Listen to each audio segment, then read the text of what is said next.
The day they buried Daniel Carter, the sky refused to cry, and that angered Evelyn more than the men who had lowered her husband into the ground.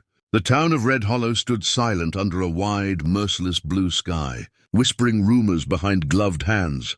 Robbery gone wrong, they said. A dispute over land, a warning meant for someone else.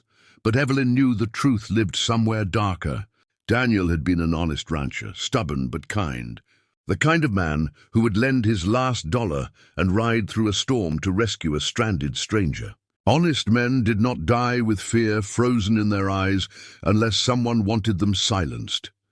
That night, after the mourners drifted away and the lanterns dimmed, Evelyn sat alone at their wooden kitchen table, tracing the scratches Daniel's wedding ring had left over the years. Grief hardened inside her, like cooling iron. She would not weep forever. She would not live on casseroles and condolences. She wanted justice. No, she wanted revenge. She sold half the cattle, packed away her black mourning dress, and began asking questions no one wanted to answer. The sheriff avoided her gaze. The banker shifted uncomfortably, and then there was Victor Hale, the wealthy landowner who had recently offered Daniel a suspiciously large sum for his property. Daniel had refused. 2 days later he was dead, the pieces fit too neatly. Evelyn began riding into town armed, her father's revolver heavy at her hip, her eyes scanning every face for guilt. People started whispering about the widow who had fire instead of tears. They warned her to let the law handle it, but she had already lost faith in the law. Weeks passed, and her obsession grew. She trained her aim behind the barn at dusk, whispering Daniel's name before every shot. She imagined confronting Victor, imagined the shock on his face when she revealed she knew. But revenge is a lonely companion. It ate her sleep, her appetite, her laughter. Then, one evening, as the wind rolled dust across the yard, a stranger rode up to her gate. He was tall, cloaked in a worn duster, his face shadowed beneath a hat pulled low.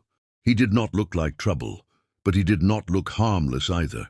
He dismounted slowly, hands visible, and called her name as though he had known her for years. That was the moment Evelyn felt something shift, because the stranger did not ask for water or shelter. He said, "I'm here about Daniel." The words struck her like lightning. She drew her revolver without hesitation, pointing it at his chest. "If you're here to lie," she said coldly, "you won't leave this property." But the man did not flinch. He removed his hat, revealing tired eyes that carried something deeper than fear, regret. "Your husband saved my life once," he said quietly, "and I failed to save his." The wind seemed to stop.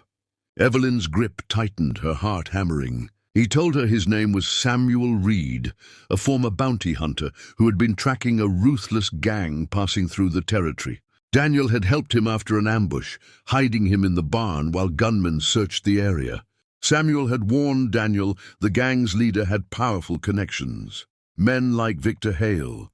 The robbery that killed Daniel had not been random. It had been orchestrated, a punishment for refusing to sell and for aiding an enemy. Evelyn felt her hatred sharpen into something more focused, more dangerous. She had been aiming at the wrong target, or perhaps only part of it. Samuel claimed he had evidence, names, and a plan, but he needed her trust. She lowered the gun only slightly. Trust had died with her husband. Yet something in Samuel's voice held no deception. It carried guilt, heavy enough to bend a man's back. He did not come to threaten her. He came to confess and to help finish what Daniel had started. That night, under a lantern's trembling glow, Evelyn listened as the stranger unfolded a truth bigger than her grief. Revenge was no longer a blind storm. It was becoming a mission, and she would not face it alone. If you feel the tension rising and want to see how this fire turns into something unforgettable, make sure you stay with this story. And don't forget to subscribe to the channel so you never miss the next powerful journey of love, loss, and redemption. Evelyn had prepared herself to become a weapon, but she had not prepared herself to feel again. Over the following days, Samuel laid out maps across her kitchen table. marking routes used by the gang and the secret investments tying Victor Hale to their crimes. Every detail burned like salt in her wounds. Yet clarity replaced chaos. She was no longer a grieving widow firing at shadows. She was a woman uncovering a network of corruption that had stolen more than her husband. As she rode alongside Samuel at dawn, tracking movements near the canyon, she saw not just a hardened bounty hunter, but a man tormented by second chances he believed he didn't deserve. He spoke little of himself, but once, while tending a campfire, he admitted he had once chosen revenge over mercy, and it had cost him everything. "It won't bring him back," he said gently when she spoke of killing Victor. "But it might take you away from who he loved." The words struck deeper than any bullet. Daniel had loved her laughter, her stubborn hope, her refusal to become bitter. What would he think of the rage now steering her? Yet justice still called to her, steady and unrelenting. They gathered proof carefully, intercepting letters and convincing a frightened ranch hand to testify. The night they confronted Victor Hale was thick with storm clouds, thunder echoing over the hills as though the sky had finally decided to grieve. Evelyn stood in Victor's study, revolver raised, her finger trembling not with fear but with the weight of choice.